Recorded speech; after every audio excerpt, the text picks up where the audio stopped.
છોટા ઉદેપુરના કવાંટમાં છેલ્લા 4 દિવસથી ફેલાયેલા દીપડાના આતંકનો આખરે અંત આવ્યો છે. રાયસિંગપુરા ગામે ખેતરમાં મારણની લાલચે આવેલો આદમખોર દીપડો વન વિભાગના પાંજરે પૂરાતા સ્થાનિકોએ હાશકારો અનુભવ્યો છે. મહત્વનું છે કે 4 દિવસ પહેલા આ જ દીપડાએ 52 વર્ષીય અમરસિંહ રાઠવા પર જીવલેણ હુમલો કરી તેમને ફાડી ખાધા હતા. આ ઘટના બાદ ગ્રામજનોમાં ભારે રોષ અને ફફડાટ જોવા મળ્યો હતો.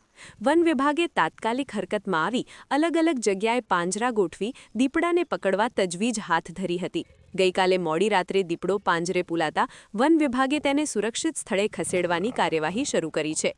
દીપડો પાંજરે પુરાતા રાયસિંગપુરા સહિત આસપાસના ગામોમાં હવે ભયનો માહોલ ઓછો થયો છે.